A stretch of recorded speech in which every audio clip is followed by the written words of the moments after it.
Hello and welcome back, listeners, to the Allegendly podcast, where me and my co-hosts get a mystery topic coupled with some mystery facts, and it's our job to figure out which facts are real and which facts are fake. My name is Alex, and with us always is Joe. Come get a legend. Come get a legend. Dude, one of these days I'm going to do the Trump dance to those songs.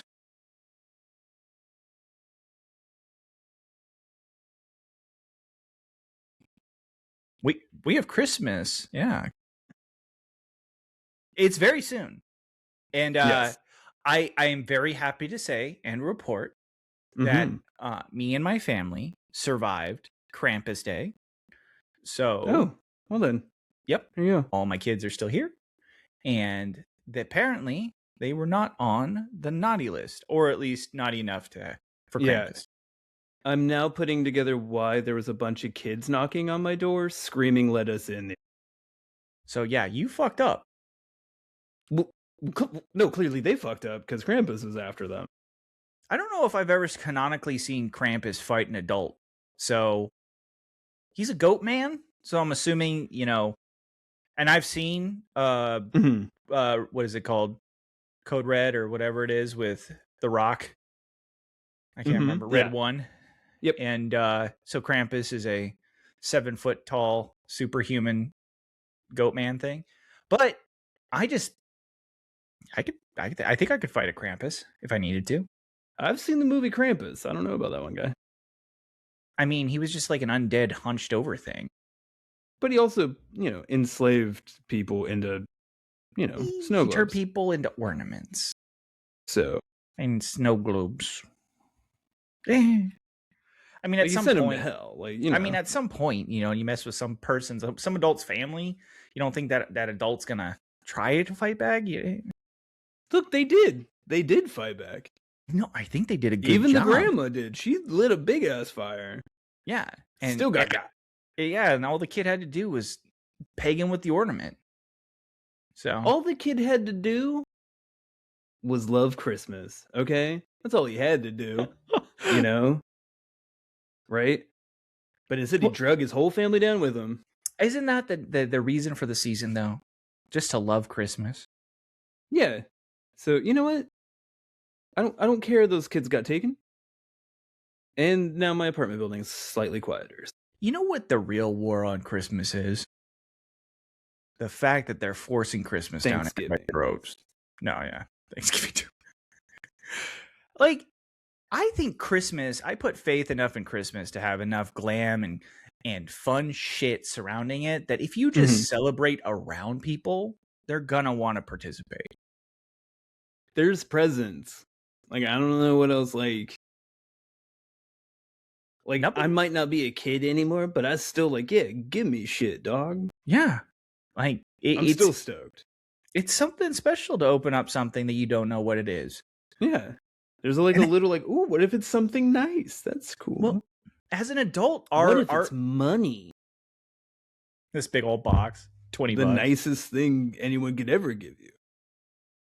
Honestly, boxes are expensive now. Hint. So.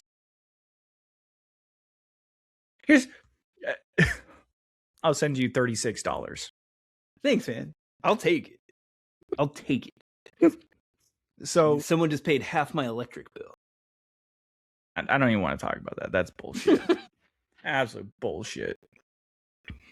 You got electric privilege over there. It's nice. It's very nice. The craziest part is both of us have dams powering everything. So yeah. Yeah. I power everything. I apparently power the equivalent to a city block here. Just solo this house. So, well, I don't even mine for crypto, so apparently just inefficient. Shocking. Phoenix, you say? Huh. Yeah, don't move here, please. Stay where you are. It's always better. So, yep, we got a holiday season around the corner. And so, Krampus Day came and went, so we're all good there. Well, you ready for today's podcast topic? See what we got coming down the pipe? You feeling? Before I guess more incorrect holidays? Yes, please. All right. Well, let's do that. So today's podcast topic is... Please don't be Ramadan. Please don't. Holy shit. Operation Midnight Climax. Oh, okay. So we're continuing U.S. guffaws. Yes, from a CIA MK Ultra side quest. Ooh, those are always probably harmful to kids. So I don't know a ton about MK Ultra. Mm-hmm. I know it runs adjacent to pretty much almost every conspiracy theory that involves the United States at some point intersects with MK Ultra. Yep. I don't know a ton about it. I believe the main points, at some point, someone in the CIA convinced the United States government that the Soviets were coming up with mind control. And so we needed to combat that. And in order to combat that, they decided to give people LSD without permission. So that's something I remember. So it's kind of funny. So including, it's believed, Whitey Folger, the fucking Boston criminal, like who went ape shit. Yeah, and they gave it to randos, like civilians and shit like that, and usually very poor communities. Yes. So like the oppressed and poor. But it was there might have been part that was that people knew they were about to trip balls, but I believe a lot of it was just unsuspecting people absolutely having their minds melted. So my favorite story that's similar to that's not exactly MK Ultra, but I think it was British soldiers, like the British military, wanted to study the effects of LSD around that time frame to see what it would do, and they gave it to a platoon of soldiers. And then they gave them an operation to go carry out while on LSD. And not like a real, like it was all controlled. It was all just training. Oh my God. And their report is so fucking funny. Because they just had observers that weren't on LSD. And they said, not only did the soldiers not complete the operation, they were counterproductive to any meaningful progress that the military would need to make. Like, it's like they were very approachable. They were very likely to hand you over their firearm, right? Like, they were more interested in grass and climbing trees. I think part of the thing, like, I think they tried to use it also at some point for like truth serum, because you're really pliable, like in that state, right? Yep. No, one of my favorite stories is the guy that like invented LSD, the doctor. He kind of did it by accident, and he accidentally drugged himself, and that's how he figured out the effects of it. Was like, and so he like wrapped up at the end of the day and like rode his bike home when it hit him. Like, and so he like was just like, he was like in Harvard or wherever, and it was like bling bling. He was like riding his bike, and all of a sudden he's like, and his like note, because he's a doc, he was like doing like his notes on it are hilarious because he had no idea where it came from. Like, I mean, it is crazy that like the government took that information and was like, I think that. Wait, hold on, that has to be fake, Brie. Is that real, writer? So that is now, what you're describing is now World Bike Day. Fuck yes. God, like all those times when you're like, the world's the worst. You're like, sometimes like, no, it's the fucking greatest thing of all time. Like, we live in the best. The closest thing drug related that is the equivalent of that or similar to it is when that subreddit R Trees became the subreddit for talking about cannabis related topics. So then like the tree community or whatever picked up our cannabis or whatever, right? And they talk just about trees. Like literally, they just switch the subreddits. It's so funny. So it says here, okay. So the writer said, World Bike Day LSD refers to Bicycle Day, celebrated globally on April 19th, commemorating Dr. Albert Hoffman's first international LSD trip in 1943, where he rode his bike home, symbolizing Bicycle Day ride. It's a psychedelic holiday combining cycling and psychedelic themes distinct from UN's World Bicycle Day on June 30th. Now, correct me if I'm wrong. I don't think that that's an advisable activity to do. Look, I cannot suggest anybody do that. Yeah. I'd start on a stationary bike. You got a Peloton at home. Yeah. Dude, think of the places you could go. Girls. Dude, could you imagine that? Fucking you're in outer space. Just start traveling through time. I'm traveling through time. Yeah. Start pretending you're the Flash. Dude, that is as much as I know about MK Ultra. I know, like I said, it intersects a lot with other conspiracy theories. I know that Bigfoot has made an appearance 1 or 2 times in MK Ultra. I know that MK Ultra is looked to as they've been secretly successful and have learned to kind of push their success into radio waves and stuff. Yeah. It is a major plot line in the X-Files, Fringe, and Stranger Things. Okay. So, well, there you go. I can vouch for X-Files. Yes. It was amazing. Yeah. There's like 4 episodes dealing with different varying offshoots of MK Ultra. So it's made its way into popular culture. Yeah. It's a very, very weird experiment. Well, I'm assuming that is highly unethical and leads to awesome television. Operation Midnight Climax is supposed to be also good. I don't know anything. It's a good name. It's at bare minimum. Knowing the military, it might be something lame. Yeah. Oh, dude. Midnight Climax. Yeah. Could be anything, honestly. It literally, like, if Pete Hegseth named it, it's because Midnight Climax is just because he couldn't remember his date's name. Is this Midnight Climax? It's Sarah. I call her Operation Midnight Climax. Everybody, get Midnight Climax on the phone. He's on Signal. Engage Operation Midnight Climax. It's just he sends that to like the front desk. They just call the chick. Yeah. I'm doing something. His wife needs to pick him up again. Oh, that's the code word when he drinks too much on the job. Well, ready for fact number 1? See what we got? Operation Midnight Climax. Is Pete Hegseth blind drunk right now? Guaranteed.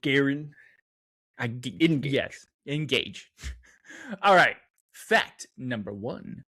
In the 1960s, the CIA ran a tax-funded brothel in San Francisco because A, they were horny, B, they were high, C, communism.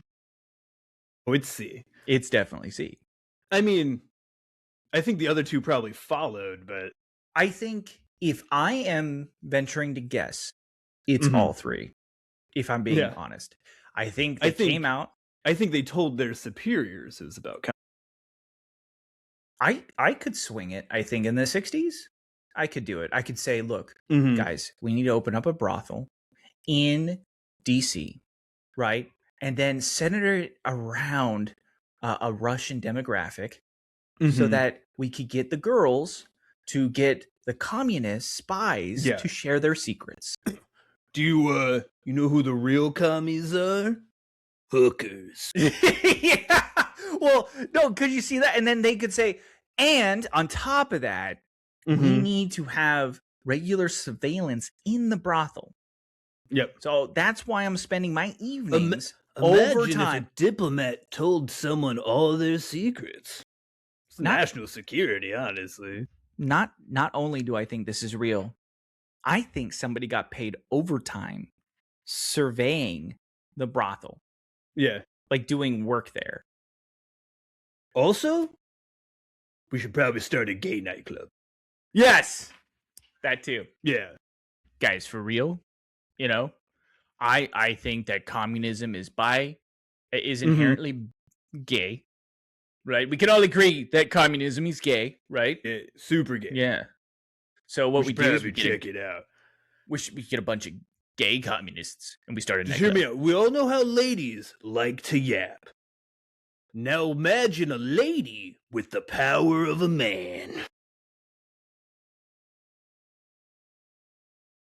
Who knows what secrets are in there? Who knows? Guys, I'm going deep undercover. Yeah. I'm going to uncover these secrets. Can I write this ball gag off as a tax thing? Right? They're like, it says here on your itemization, you have 13 gallons of baby oil. Yeah, no, it's the good stuff. I'm allergic to the to Johnson & Johnson. I just want to forewarn everybody that if you buy condoms, okay, just to be undercover, I can't do latex, okay? You got to find out. Just want you to know. Yeah, I'm allergic. Yeah. So I'm a Durex man. I know it's cool to say Magnum, but let's be real, fellas. Durex. If we're being honest, XL, it's too big for everybody here. I mean, so there's no reason for it to be that large. No, just buy standard. It'll stretch. I mean, it'll fit, guys. It'll fit. It's fine. He's just telling his boss this in his report, like. Mm-hmm. So I'm gonna say all three. I'm saying I think it's communism if I have to choose one, but just I think that's what they wrote down. Yeah. That's okay. I'm gonna say all three, right? Mm-hmm. But if it was one, if we don't flip to the answer and it's like, oh, it's not, I'm gonna say it's C, communism. I think that's the way they pushed it. So I think it's in order, right? Oh yeah, well yeah, and then the C is where they landed on what I could put on paper they're like, for the American. This is how we get it official. Yes. While they're on LSD and they're just sitting there horny, like, we should guys, we should start a brothel. Whoa. Yeah. What you wrote down while doing that weird MK Ultra experiment. So, all right, well, ready to go for it?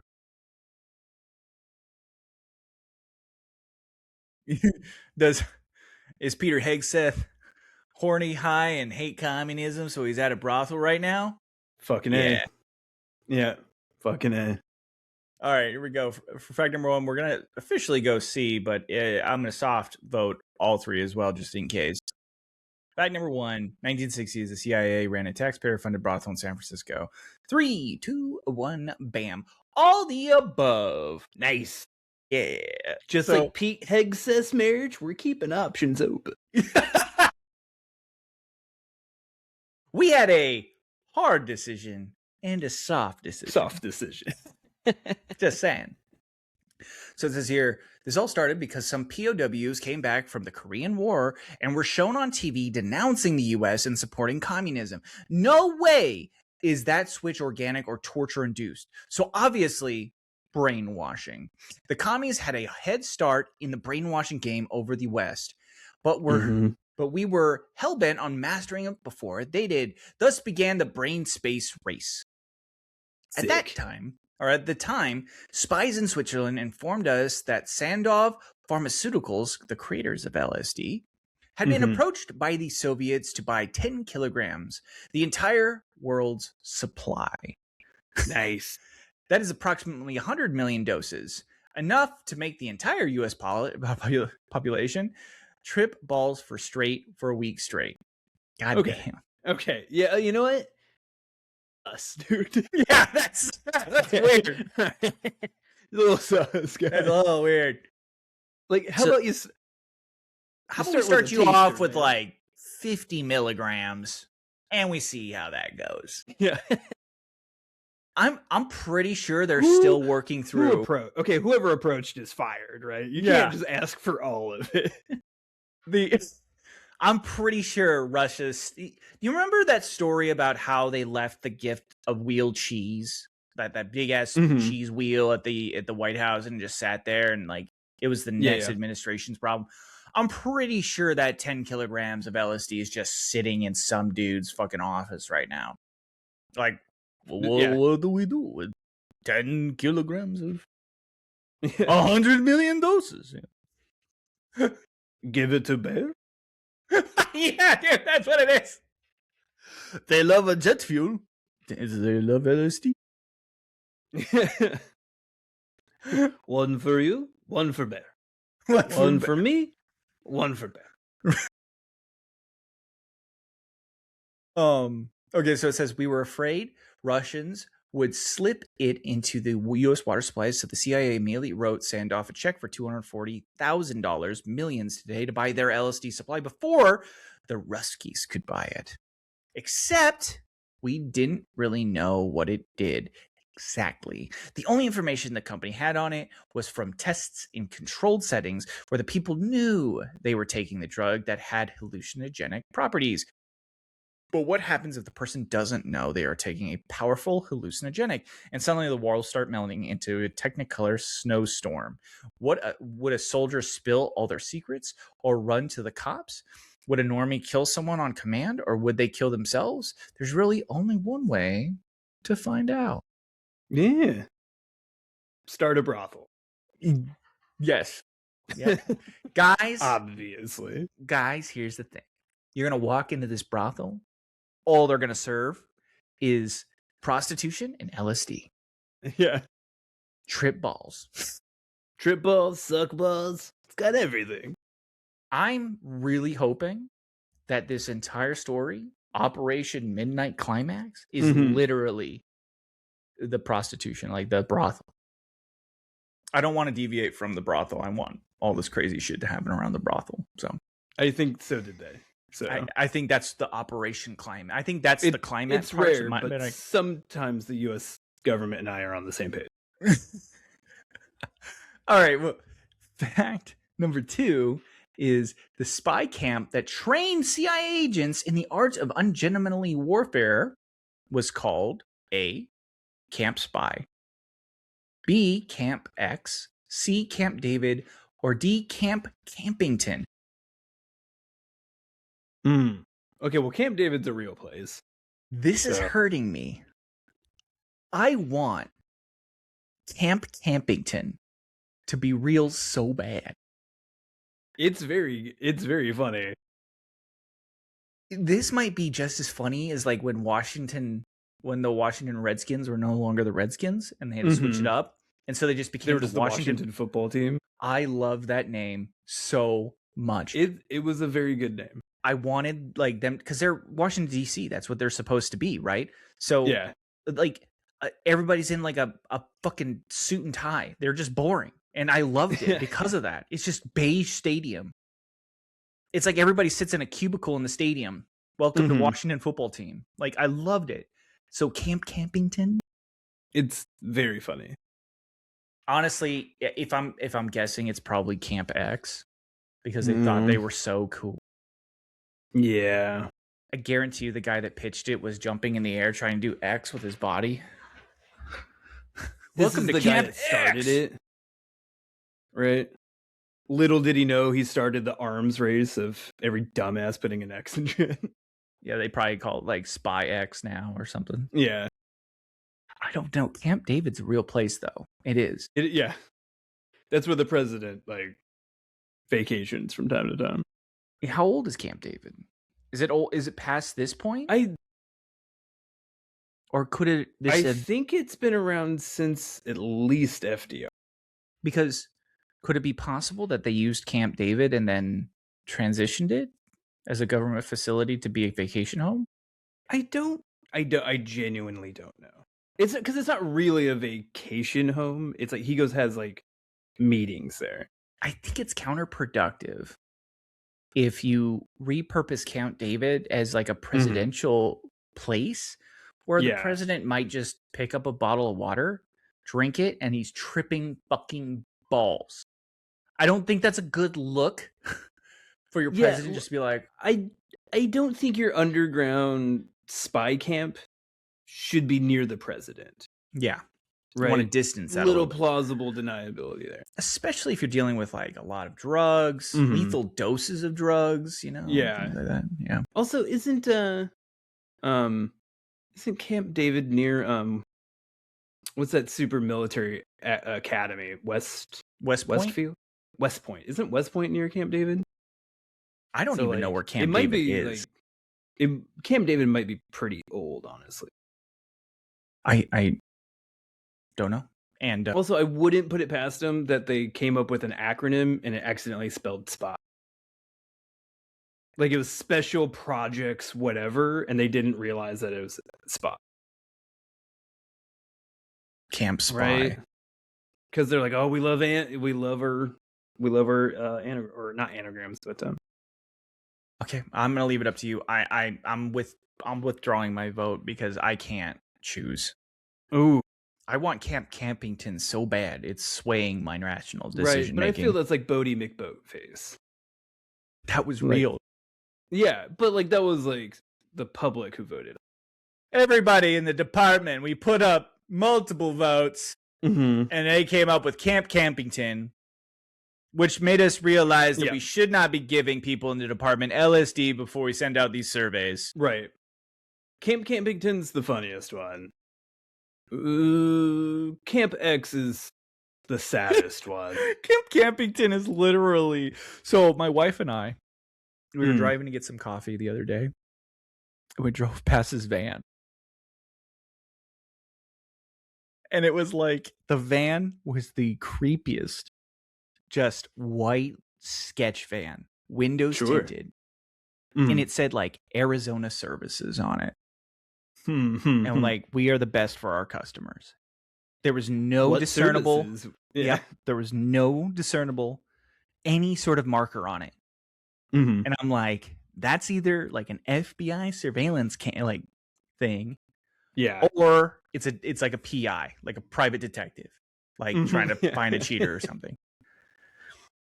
And yeah, so that it was like that. Like, we do customers awesome. Yep. Camp Campington. Yeah. Welcome to Camp Campington, where your camping is the most camping you'll do while camping. Yeah. Everyone love camp. When you camp here, you're camping. Yeah. In Mother Russia, it camps you. Camp camps you. So, I don't. You're gonna have to make the vote because I can't do it. Fuck, I'm gonna go Camp Spy. Okay, that's just as viable too. All right, so fact number 2: the spy camp that trained CIA agents in the art of ungentlemanly warfare was called. We're gonna go A, Camp Spy. 3. Real quick before I do this, is this a CIA like undercover? Are we in another it's all the above situation? Everybody, they all had different names for it. Every single name was this location. Because like even Camp David, because they thought Camp David would be hilarious. Yeah, they just literally. What if they thought it was like the real Camp David? Wait, I thought, dude, have you ever seen? There's a scene. He went to Virginia, the idiot. There's a scene in The Simpsons. I think it's a New Year's party, and they were making a joke that all hair metal bands sound the same, right? And so like it was like Rat was playing. Right. And they're like, everybody, Guns N' Roses. And they're like, wait, no, we're Foreigner. And he's like, wait, I thought we were this band. And then the drummer's like, it says Rat on our drums. Like, they can't figure out who they are. Yeah. That's probably what's happening here. Wait, I got stationed over at Spy Camp. Oh, wait, I thought this was Camp Campington. It says Camp David on the map. I think that's pretty good. I think good. Fuck it. We'll go Camp Spy. We cannot be blamed for thinking, but it is a spy camp, so Camp Spy is pretty apropos. Like, no one would believe you, right? It's like, where was this camp full of spies? Camp Spy. It's bullshit. Like using password as your password. Nobody would suspect no one that. Could crack it. Yeah. See, the trick is I capitalize the double. Whoa. See, the trick is I went to Camp Spy, not Spy Camp. They'll never know. All right. Yeah, this is only better if they spelled spy as SPI. Yeah. They don't know what it is. Obfuscated. They'll never figure it out. All right. Here we go. Fact number 2. We're going to go Camp Spy. The spy camp that trained the CIA agents was called a Camp Spy. 3, 2, 1, bam. Oh, no, it's Camp X. Remember I said they were boring and dumb. Yep. Never mind. Ooh, here we go. Optional +1 bonus, though. If we can guess where it was located. Was it A, London, B, Paris, or C, Ontario? Wait. I'm going to say Paris, Texas? Because none of those cities sound like they're in the United States. Well, okay, wait. Now, but there is a London, a Paris. I don't know about Ontario, but there might be like an Ontario, Cleveland. Ontario. Canada. Yeah, I know. No, I know. I'm just So that's a good point, though. Let's go Paris, Texas. It would be weird if your American spy camp wasn't in America. Yeah. To run an American operation. But it's also the US government. I don't trust the writer not to fuck with us on that one. Yeah. Now you bring up I thought for a second it was like they're just dumb enough to be foreign, like go outside the states to train their spies, but the writer is she's crafty in Paris, Texas. Yeah. Like I'm thinking this is a trick. All right. So we want to go B, Paris? I'll go. Yeah, sure. I mean, it's Texas too. Like, yeah, that's the only one where I know the state attached to the city. So right. All right. Well, so for an optional +1 bonus, we're gonna say it was located in Paris. We'll take the extra step in the States, Paris, Texas. Mm-hmm. All right. 3, 2, 1, bam. Fuck no, it's in Ontario. Oh, shit. Ontario, Canada. Damn it. I don't know if that's actually the location. I don't know. Providence is in Canada, so or cities outside of Whistler. That's all I know. Which is also not near Ontario. No, I know. I just know that's the only city I know in Canada. All right, so that's right. When we want to turn our brightest agents into our most ruthless, lethal, stealthy killing machines, we send them to Canada. The politeness is a ruse because they're all spies, of course. The things aspiring spies. I mean, that is still technically Paris and Ontario. Wait, is Ontario on the east side or the west side? I believe it's the eastern side. I believe it's in French Canada. Yeah, so it's the French Canada. So Paris would not be too far of a stretch. I mean, we were, to be fair, in the vicinity. Yeah, I mean, those agents now can fly over to Paris and be fine. Yeah, go to the brothels there. Look, people in both places would complain about how we pronounce Paris. Done. Patty. All right, so it says here, things aspiring spies learn at Camp X: forging passports, pickpocketing, planning evidence. That's a bad one. We just breeze over that. Yeah. Spy plan evidence. So they didn't actually do anything illegal. Yeah. Yet. Yeah. So what you do is you assault them, and then you throw a bag of coke on them. Look, I took easily 5 drops. I'm pretty sure I read his mind. I read his. If he wasn't dealing cocaine, he'd be dealing cocaine here in a little bit. His intent was very clear to me. By planting evidence, I mean I'm buying. So. I bought it from him, and then I planted. Yeah, obviously he's a criminal. It says here, sleight of hand to slip drugs and cocktails. So they could have just gone to the Magic Castle? Yeah. Okay. How to undrink your drinking partner by pretending to drink when you're not really drinking, so they get drunk and you don't. They practice this one a lot. Oh my God. Of course, chokeholds and stabby places to silently kill people.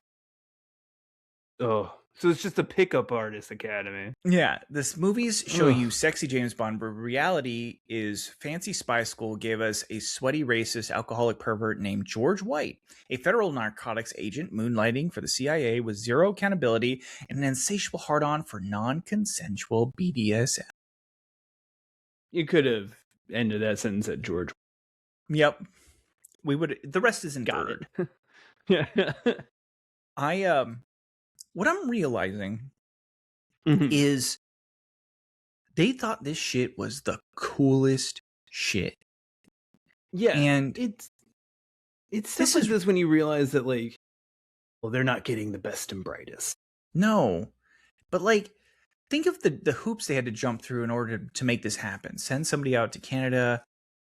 You know, they had to go through some. Why are we sending our U.S. troops to Canada? Because no one will suspect it. Because they need to learn how to slip drugs into women's drinks without them knowing.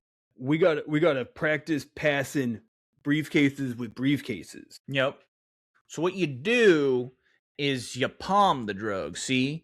And then when you have to hand the woman her drink, you let it go. Right. So what you do is shit. You palm the $5 bill, give it to the bartender. He then puts the drugs in her drink. Did Bill Cosby go to this school? Like, is this this shit sounds like everything. You see, it was Operation Midnight Climax. I lost that one. No, you did it. That one. You nailed that. You landed that so well. It puts the drink on the table and the drinks and the drink on the table.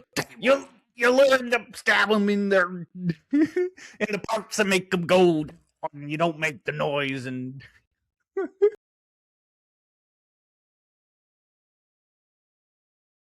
Operation Climax with the drinks and the drugs and the ball.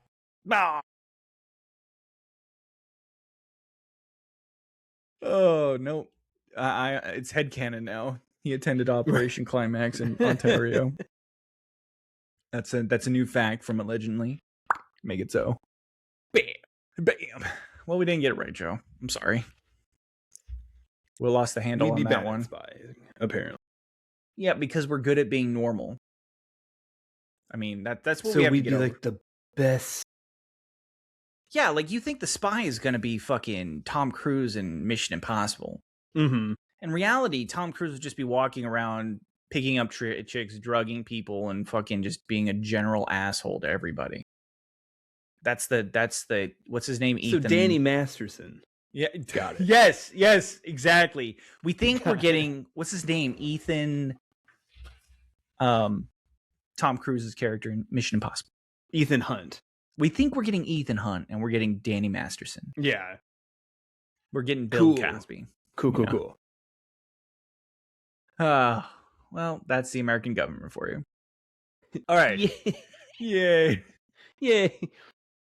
All right. Fact number 3. Don't worry, these are the good guys drugging people. A good guy with a drug can stop a bad guy with a drug. Obviously. What if you both drug each other? I mean, that's going to happen. Well, that's when the fun starts. Yeah. That's when all accountability. It's best when neither can consent. It's called plausible deniability.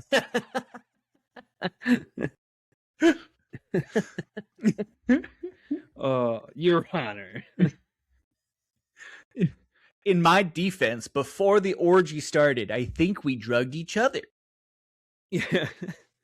Look, I couldn't tell if there was 5 or 10 people there, Your Honor. Like, once I was drugged, I just started palming everybody's drinks. Yeah, look, I don't know who I told I was a spy. I'm pretty sure every of the 5 to 10 people. Guys, okay, listen. I shouldn't tell you this, but I went to Camp Spy out in Ontario down the road. I'm Ontario, a spy. Cleveland? No, here in Canada. Guys, I'm a real spy. Dude, you're so full of shit. Why would you go to Canada? Fuck. Everybody's got balloon hands around. Oh, fuck. All right. Here we go. Fact number 3. All the traits that made George White ineligible for the FBI made him perfect for the CIA. Yep. That makes sense. Is it really that bad? I mean, I'm going to say yes, because obviously I don't feel like CIA is many people's first choice. I don't like CIA has been a pretty established institution in the United States. I don't think it's super hidden. I don't hear a bunch of people going, man, my dream was to be in the CIA. Mm-hmm. I don't think people hate it. But... Yeah. Also, I mean, Hoover, who was still running the FBI at this point, I mean, George White could have not gotten the job because he was like Jewish. Oh, yeah. Or like, that's true. Maybe a little effeminate, because Hoover hated gay people that weren't him. Yep, George White's like, guys, we got to start the all-male brothel. That's how we get the communists. Hoover's like, you're not FBI material. Get on I'm going to put on my high heels. He's wearing Spanx while he's making these decisions. Fussy. Just clacking away. Send that George White guy out of here. Yeah. He ain't FBI material. Yeah, get out of here. Clear. All right, well, I'm gonna say true. Yes, I think so. I don't have any reason to go against it, and I hear more stuff about people trying to get into FBI or other agencies like Secret Service or anything else, but like CIA is kind of like, I think what it is today is CIA is just a lot of listening, a lot of data gathering is really what it probably comes down to. That sexy part is probably not as prevalent as we would like to make it sound. In every 20 to 30 years, you like overthrow a government in Central and South America. Yeah, but CIA probably employs the military for that stuff. I don't think the CIA has a James Bond character. Like they don't have a Kingsman department. Like they're sending Channing Tatum down into South America to do this shit. No, it was mostly just Henry Kissinger. Yeah. Yeah. Yeah. They just had a Darth Vader. Yep. So I'm gonna say true. Like he was just ineligible for the FBI. I think so. So okay. Well, also I think like the FBI and CIA get into pissing matches a lot. Yeah. So if one denies the FBI didn't want you, well, we'll get you. We're gonna show how good you are. Mm-hmm. All right. So fact number 3, or it could be the other way, right? He got picked up by the CIA, and the FBI is like, yeah, well, we didn't want you anyways. Yeah. You were terrible. That guy. Damn it! Quick, get David Copperfield. That guy wore high heels. He would have been perfect. His fashion sense was amazing. All right, we're gonna go true on fact number 3 that all the traits that made George White. Did you see his bolo tie? Damn, he was so cool. Wait, let's temper it back on bolo ties, okay? All right. There's a time and place for a good bolo. Were cool. Okay, I don't know what's wrong. Like, is my statement factually incorrect? Yeah. Who doesn't want a fucking longhorn skull around their neck, dude? Like, come on. All right, we're gonna go true. Fact number 3: all traits that made George White ineligible made him eligible for the CIA. 3, 2, 1. Bam! It is true. Shocking. The FBI was looking for Boy Scouts in suits, and George Hunter White was certainly not that. He was interviewed by J. Edgar Hoover. Nice. Boy. Personally, here are some of the notes George took.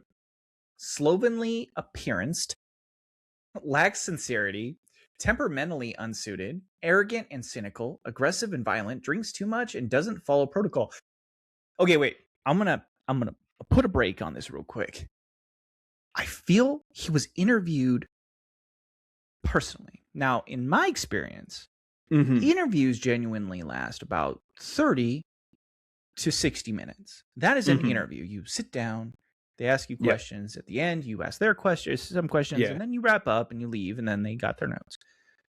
Drinks too much. Yeah, how would he find out? Did he whip out a flask while he was interviewing? Was this a horrible bosses situation? I know. Like he just comes in and he's just Would you like a drink? It's 9 in the fucking morning. Yeah, like he's like, don't mind if I do. Yeah. Like did he come in just rough one last night? Yeah, listen, and this is back in the day, like the 60s or so. So drinks too much. Like I guarantee you, Edgar Hoover offered him a drink the second he walked in, right? A whiskey. And he's like, yeah, I'll take a whiskey. And then after that whiskey, during the interview, he probably walked over and served himself more whiskey like 2 or 3 more times. And Edgar was like, 4 drinks at 9 a.m. He drinks too much after 3 drinks. That's a little excessive. Like, look, I'm a 10 before 10. I'm a 2 before 10 guy. But like, this is a bit much. Or do you think he showed up to the interview like chewing spearmint, thinking like oh, that's not helping? Yeah. It doesn't follow protocol too. Like these are very, I feel like, notes that would be taken after some time with the person, not during how would interview. He know if he doesn't follow protocol? Yeah, he's like, please take a seat here. And the second he does is okay, cool. And he walks over and pours himself a drink. That's the way I feel like some of this went. Arrogant, cynical. Yep, you could. Temperamentally unsuited. He probably yelled at Hoover. Lacked sincerity. He yelled while lying to Hoover. Dude, this interview must have been crazy. This is wild, dude. I was going to hire this guy, but he grabbed himself a 4th drink. That was the straw. Yeah. Red in the face, screaming at me. I do what I want. 3 I ain't following your fancy pants rule. I was so impressed by how aggressive he was wanting this job. And that 4th drink, though, that pushed it over. Yeah. Couldn't do it. He's drinking my good whiskey. Real Jekyll Hyde scenario here. He was sweating a lot. So it says here, for context, George White. Damn. Okay, hold up. For context, George White had strangled a Japanese man to death with his bare hands in World War II. I was going to say after World War II. There's more. There's more. Oh, God. Strangled a Japanese man to death with his bare hands in World War II. Took a picture of the corpse and had it hanging prominently in his home so that he could see it from just about any angle. Okay, so was this interview held at his house? There's more. Also, hold on. I'm really concerned. Like, what really had me concerned there, it says Japanese man. It does not say Japanese soldier. Yeah, there's more. Oh, wait, no, it'll say it in the next part. Okay. I'm like, it doesn't make it better, but like I feel like, I'm like, was this an enemy combatant or just some dude?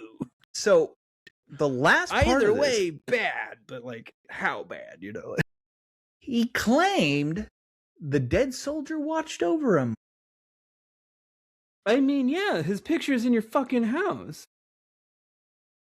Also, that's called guilt, George. You fucking maniac.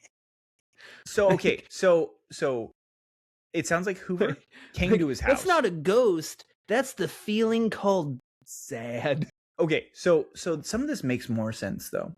So, came to his house, probably. Did the interview, conducted the interview in his house, it sounds like. Yeah. So, if he's 4 drinks in, he probably could look around and see more drinking stuff. Maybe cans or empty bottles or... Right, even if his house was clean, you can see the presence of heavy drinking. There's clearly a glass of whiskey next to a framed picture of a dead Japanese person. Yeah, because he pours a drink to the fucking ghost. He strangled this guy, took a picture of him, and then says, "Dude." So yeah, that's concerning. Yeah. You know what?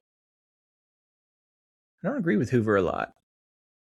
I think he nailed this one.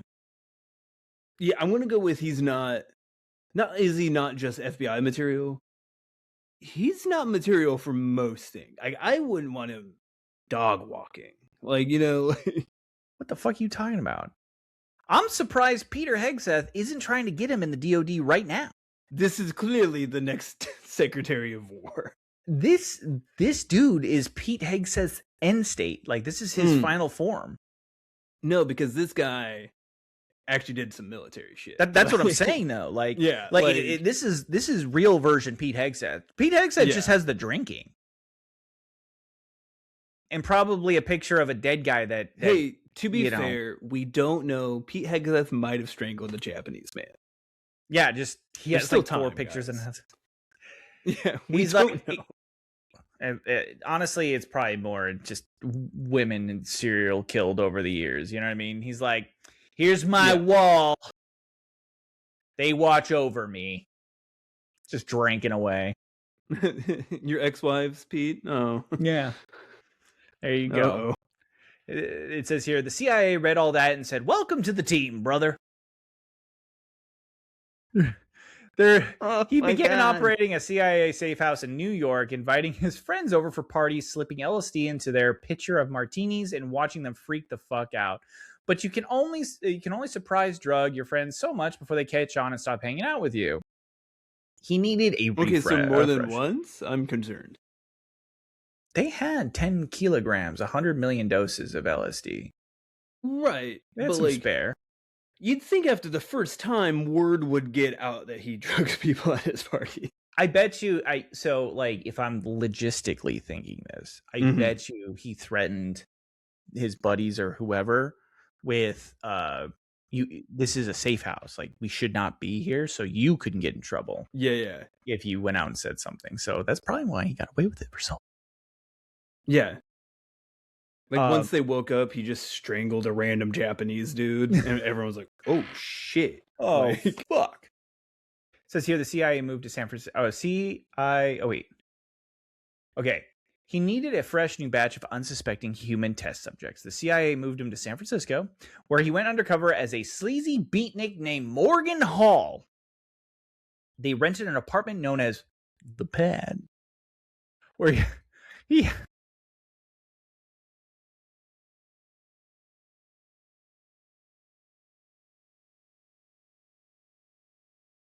It's just old people. Look, man. Welcome to The Pad. The Pad. He wore it's just me, average beatnik, Morgan Sputnik. Morgan Hall, yeah. Morgan Hall. I'm just beatniking around here. Yeah. Being man, kick off your shoes and how about you strike up a J? Yeah. With your buddy beatnik, Morgan Hall. Fucking down with the government, am I right? Am I right? How about the mamas and papas? How much communism are you guys doing right now, huh? Right. Can you get me involved in the communism somewhere? California dreaming. More like communism dreaming, huh? Am I right?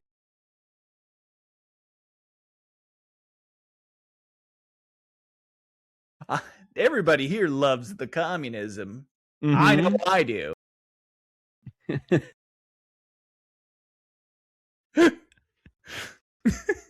So it says here, the pad where he had his eureka moment. The answer to all his problems, hookers. Pros number 1. They lure in complete strangers and plenty of them. 2, they take them back to a predictable, isolated location where they will already be naked and vulnerable. 3, they were doing something illegal. So if weird shit goes down, they're unlikely to go tell the cops. He outfitted the pad with handcuffs, whips, chains, and pictures fit for a brothel, which probably includes the Japanese man that he strangled. As one does for a totally normal undercover government operation. Now, all that's left to do is to install the secret two-way mirror and a portable toilet so George could sit there for countless hours, drinking taxpayer-funded martinis, watching dudes trip balls, and get taxpayer-subsidized blowjobs from prostitutes, while taking notes and definitely not jerking off. He also recorded numerous audio tracks of people having sex for, science. Yeah. Oh, man. Also, government subsidized blowjobs sounds awfully close to socialism, so. they all take ownership in that blowjob. Right? It's a communal blowjob. Yeah. Actually, a brothel is a perfect place for socialism. Yeah. Yeah, the business is owned by the labor. It's almost like people coming together in like a commune. It's almost like a social government, like for socialities and stuff, you know? It's weird. I wish we'll put a pin in that. I feel like we're going down. I feel like you're anti-American right now, Joe. Be careful. Once you go down that road. Look, I'm just saying I feel like the free market should run it, you know? Like, let it decide what's best. Yeah. Where I know they need to make sure that they cut costs is in a brothel. As efficiently as possible. I walk in, and in 20 minutes, I'm disrobed, orgasmed, redressed, and then kicked out. Probably less than that if they get it right. It's assembly line blowjobs, if you will. Thank you, capitalism. Thanks, capitalism. Thanks, Henry Ford. Okay, can I take this down a really weird rabbit hole that I just thought of? Yeah, let's get weird now. Okay, sure. If prostitution was truly controlled by capitalism, could you not see a scenario where they had to regulate what would constitute like a blowjob or a hand job? Because capitalism would try to get away from the idea that 2 to 3 minutes of somebody putting their hand on your penis constitutes a hand job, whether you finished or not. They would take that to court and say, Your Honor, a hand job insinuates completion. That's what you're paying for. That's what I was saying the whole time. All right. I'm just your average beatnik, Your Honor. Yeah. Okay. Look, I think precedent was set with Clinton. All right.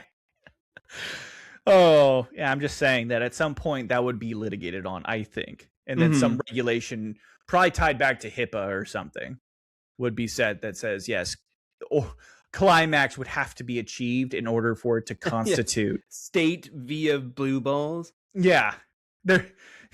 Your Honor, the case Arizona via blue balls shows that completion is required in order for something to constitute hand and a job. Right.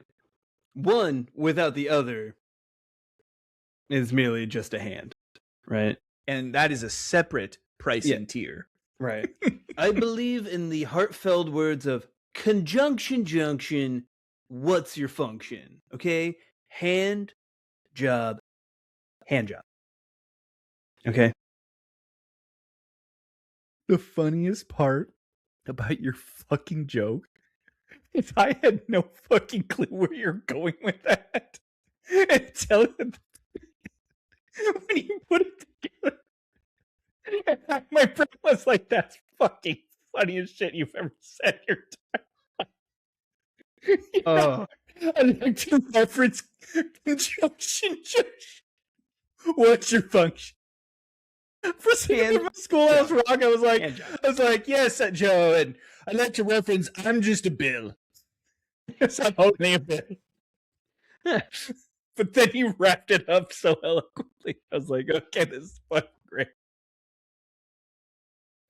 Oh. All right. Well, yeah.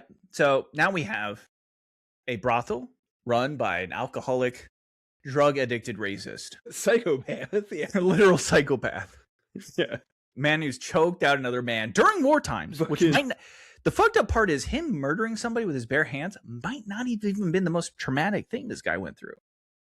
No, if you framed that photo, you've done worse. Yeah. 100%. He just didn't get a picture of it at that. This is basically CIA-operated H.H. Holmes. Like, no joke. Yeah, you're right. If the photo that he's willing to hang up is the guy he strangled to death, what about the photos he has hidden away? What does he feel guilty? Yeah.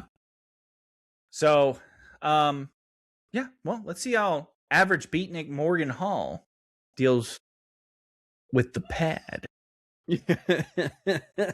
All right, here we go. Fact number 4. Surprisingly, None of the people drugged by White and his team suffered any permanent consequences.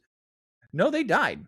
I bet you there was a lot of... That's 100% not true. I'm going to say the most horrendous things happened. Mutilation, probably some psychosis, killing Someone themselves. Jumped out of a window. Yep. Someone was like, I can fly. Or just panic-induced violence. Yeah, like you don't know where you're going. And you're I'm sorry, there was nothing I could do. He became rabid. I had to put him down. Yeah, someone freaked out because they figured out it was two-way glass. Ooh, how many prostitutes, though, died? How many sex workers? That's also what I'm saying. Like, if you have prostitutes in there, like, you're not caring about well-being. No. Like, it's not like they were taken care of. They're not there to protect the women. They're there to get information. Also, or to jerk off. You get a bunch of dudes in there getting drugged accidentally. Those ladies taking the brunt of that. Yeah. Oh, right? yeah. Like, I mean, who else are they going to blame? It's not like they don't know there's a dude behind a mirror jerking off. Well, and the other thing is, too, like, the nature of brothels and prostitution, just really prostitution in the United States right now, since it's such a taboo, right? The nature of it is very much like people that are just not like, they're not just like average people are like, man, I want to get laid today. I'm going to go to this brothel. It's more of like, I'm trying to like cheat on my wife, so I got to keep this secret. So they probably have a lot of emotional baggage going into this. And now walls are melting. Yeah, and you got weird like panic tendencies, or like, my wife's going to find out I got to murder this person I'm sleeping with. Yeah. Yeah. So we're going to say false. Everybody got hurt. Except for Edgar White. Most people. Except for Morgan Hall, pad owner, average and beatnik entrepreneur. Beatnik enthusiast. Secret toilet enthusiast. All right, 3, 2, 1. Oh, it is false. Shocking. Yeah. Wild. It says you're having your very own San Francisco BDSM, voyeurism, CIA sex den gets boring after a while. So they decided to take their research to the next level by drugging random people out in the general public. What? Yep. Whoa. It gets more.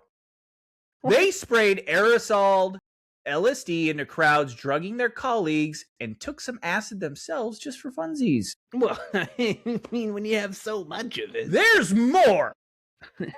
Of course. At the company Christmas party. In 1957, George spiked the bourbon and soda of a 30-year-old clean-cut U.S. Marshal with a massive dose of LSD. The Marshal went back to his office to do paperwork when the walls started melting. The red and green Christmas lights began breathing and leaving trails of pretty colors as they spun. It was fun until paranoia set in. Being surrounded by other cops made him feel like everyone was a mob enforcer in disguise and out to kill him. He saw monsters in suits and needed to escape. His melted brain came up with a plan. Get guns, get money, fly to New York. He loaded 2 service revolvers, snuck out of the federal building, walked into the nearest bar, and tried to rob the bartender while threatening to shoot up the entire place. This is a roller coaster. Oh, dude. I keep hopping on and off board of this guy. Okay, well, a witness screamed. Back off. The witness screamed, which gave bystanders an opportunity to knock him out, and called the cops. Okay. He woke up in jail with no memory of what he had done or why he had done it. He was forced to resign the U.S. Marshals immediately and pled guilty to a lesser robbery charge to avoid prison time. Oh. That's fucked up. Now I'm back on his side. Poor guy. I am on his side a little bit. Yeah. You get dosed. Listen, he spiked. Oh, look, they didn't say what he drank. It just said they spiked bourbon and the soda. They literally were going... You know what they were doing? They were doing some fucking scarecrow fear gas shit to the fucking population. I don't think he's responsible for his actions, honestly. Dude, this fucking whatever Edgar White or whatever the fuck his name was, like, he was like straight up like, smell my fucking flower. Like some fucking Joker shit to people on the street. He's a Batman villain. God damn. And then it says, He was forced to resign U.S. Marshals immediately and pled guilty to list robbery. He was sentenced to 5 years probation and spent the next 42 years of his life as a house painter and living with the shame of being the cop that went crazy. Oh. Almost half a century later, he read the obituary for Sidney Gottlieb and his MK Ultra experiments, and everything came rushing back to him. He realized he had been one of their LSD guinea pigs, and his life has been ruined as a result. He tried to sue the federal government, and the judge said that while he was almost certainly drugged by the CIA, all records had been destroyed, so it could not be proven. He was awarded $0. Another time, George White and a co-conspirator, Sidney, the same guy, Gottlieb, I think is how you pronounce it, the head of MK Ultra, invited a bunch of government scientists to a rustic retreat in Maryland. After dinner, Gottlieb brought out a bottle of Contra? I don't know. Cognac? With a cognac. Yeah, I think that's right. I don't know. Spiked with a massive amount of LSD. They all drank it in about 20 minutes. Gottlieb casually announced, "I'm afraid you gentlemen have been dosed." Most of the men laughed it off or rode out the trip. One agent who had worked in the CIA on biological weapons and was in the process of quitting, Frank Olson, had a particularly bad trip. He fell into a deep paranoid psychosis that lasted 9 days. Oh. He became convinced the CIA was trying to kill or humiliate him instead of sending him to a hospital. They sent him to New York City. They sent him to New York City with a CIA handler to see a CIA doctor who was more qualified in shutting the fuck up than in medicine. Ominous side note, the hotel room they put him up in was on the 13th floor. At 2:30, witnesses claimed they heard a loud crash of glass. Frank had reportedly run across the room and thrown himself through the closed window, landing on the sidewalk 13 floors below. There you go, Joe. Threw himself out the window. No. Oh, fuck. I was waiting for a few minutes. The cop to go out the window. Well, he survived. I was like, I thought I was safe. I was like, oh, I don't actually want my prediction to be true. Well, he survived for a few minutes. When the police arrived, the CIA doctor had just called Gottlieb to say, well, Frank's gone. The family was told that Frank fell or jumped due to job stress and only found out 22 years later that he'd been drugged with LSD 9 days before his death. President General Ford alerted the family to the White House and apologized on television. They were paid $750,000 to drop the lawsuit. In 1994, Frank's son, Eric, had the body exhumed. A new autopsy showed a large hematoma on Frank's temple, which the pathologist said was inflicted before he hit the ground, suggesting he was struck on the head while still up in the hotel room.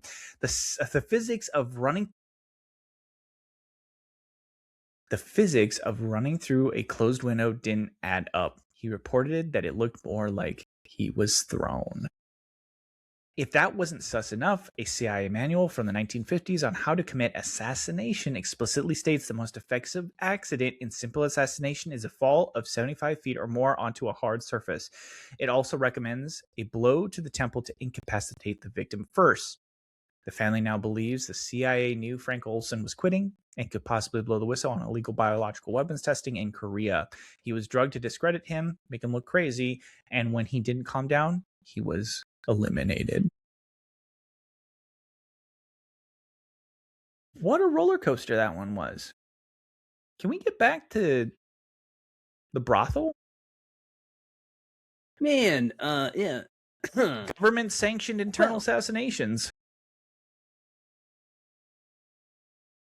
Well, this has been a fun podcast. I'm gonna roll it up before they. I'm sure this is gonna do well in the algorithm.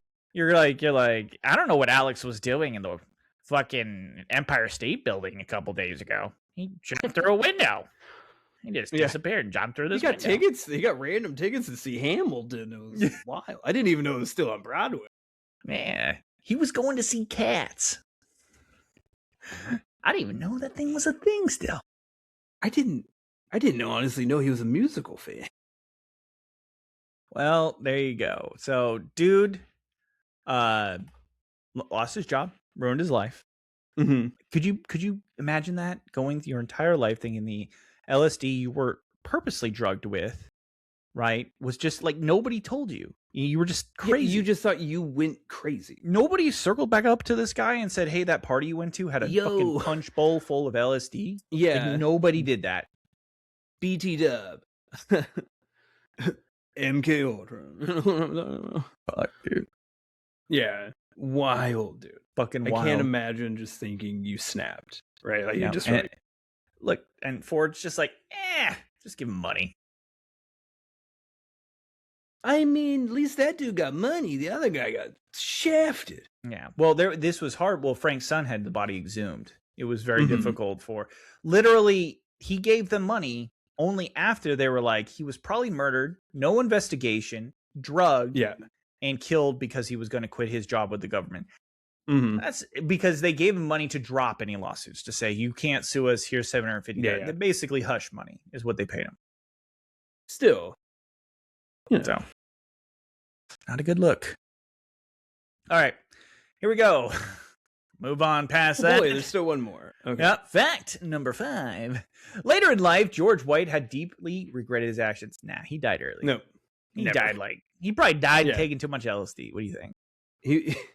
I think, ironically, he died getting choked out by a Japanese man. Oh, that'd be so good. Yeah. What if it is like an X-Files situation? Like some guy, some random Japanese citizen choked him out, killed him, took a picture. Now he has his picture up, and the cycle continues. It's in his family, like and then some random white guy chokes him out and takes a picture, and it's just like a cycle of death. It never ending cycle. See, the X-Files would be like they stop the next strangling, and then it ends the cycle. You think, right? Yeah. So, okay, I can get behind this. I got this now. I hope so. God, I hope that's the answer. No, I think he probably just, knowing how this guy does, he was either killed in action, and by in action I mean like stabbed by a prostitute that he was trying to kill or something, or the dude took his own life, like, or heart attack, right? Oh, heart attack's a good one. Yeah, heavy drinker. Like, fucking choking down a cheeseburger. I don't think he ever regretted anything he did. He's a sociopath. Like, there's no way. So, all right. Well, this is easy. Fact number 5. Later in life, George White said he was deeply regret. I'm gonna say no. He did not. He liked what he did and he kept doing it. 3, 2, 1, bam. Oh, it's false. Oh, shocker. Shocking. Fucking shocker. False. Quote. This is his quote. It was fun, fun, fun. He does say it 3 times. Where else could a red-blooded American boy lie, kill, cheat, steal, rape, and pillage with the sanction and blessing of the All-Highest? George H. White. That's his quote. What we learned, LSD is useless as a truth serum or Manchurian candidate creator, and it's even worse when the participant is not expecting it. Mostly people just freak the fuck out, become paranoid, and ramble incoherently. We also learned that George had a raging BDSM fetish and figured out how to get the government to pay him to take drugs and watch live sex shows. America. Look, I'm all for getting the government to, fund your kink. But maybe we should be a little bit more discerning on whose kink we're funding, Yep.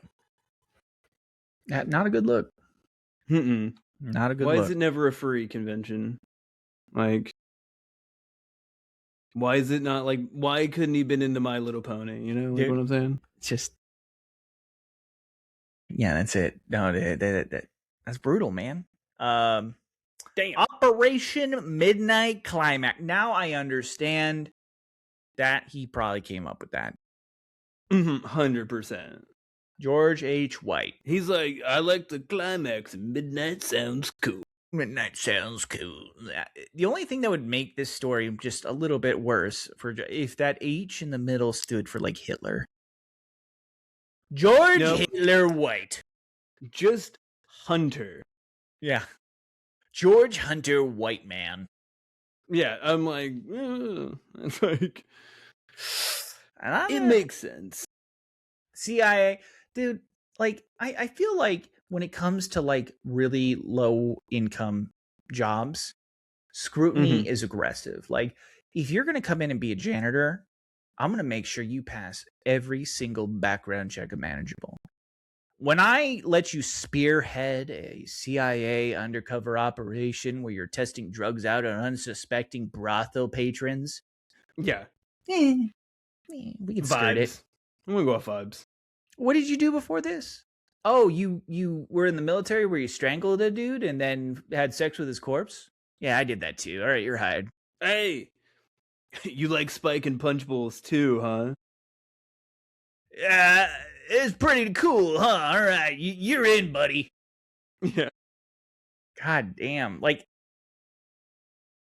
this shit happens today. Not specifically this, but I'm just saying more of like, fuck. Like, Operation Midnight Climax. We're gonna learn in like 40 years. They're gonna make a podcast episode about 2025 Operation Butthole Explosion. Like colon blow, Operation Colon Blow. Like, yeah. This was great. They were giving laxatives to everybody as a truth serum. Well, we did it, Joe. Actually, we did fairly well. We got a 4 out of 5. We did? Yeah, we got 4 out of 5. Wow. Okay. That might be the most surprising thing to me today. Yeah, the only thing we got wrong was Camp X. Camp Spy. And honestly, knowing what I know now about like George White and all this bullshit, I am like legit surprised it wasn't Camp Spy.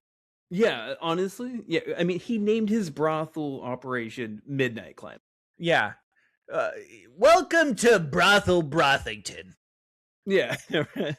San Francisco, come down to Brothel Brothington. I mean, this could have been Operation Sex Party Yourself. Yeah. Spy, right? Like, we're making fun of it, but he did call it the pad.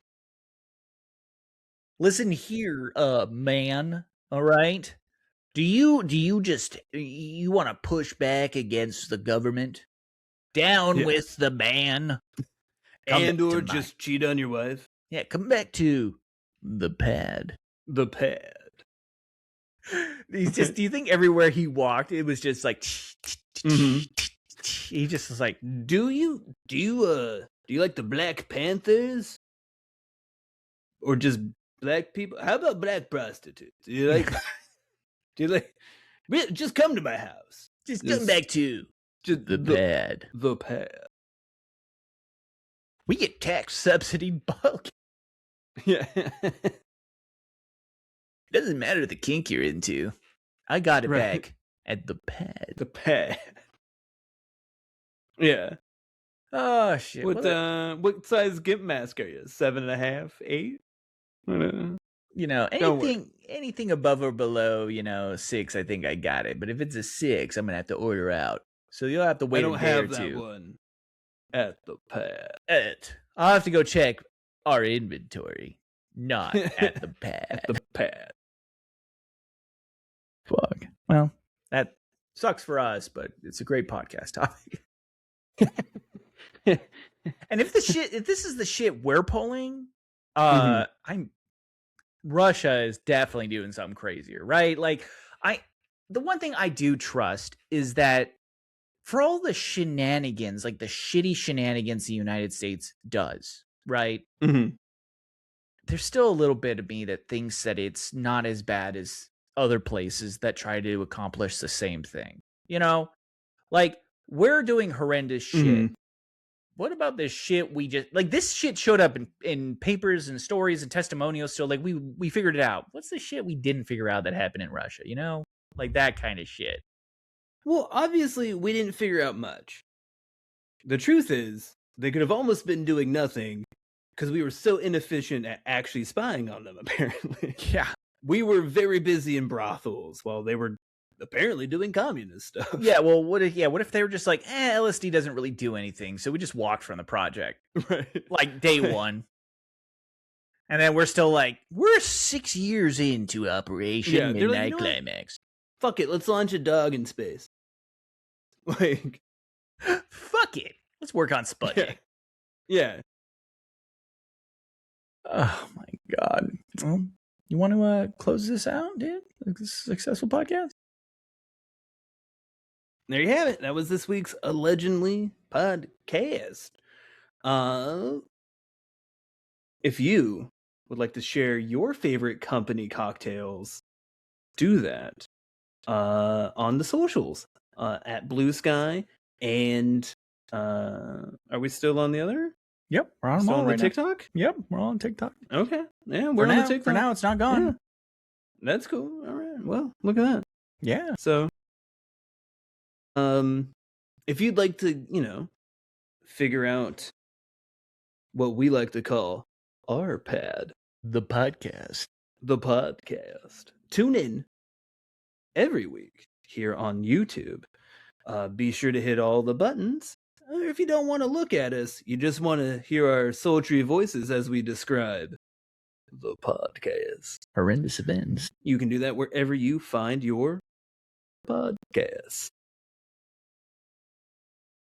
And until next time, we'll pad you around. We'll see you again on the podcast.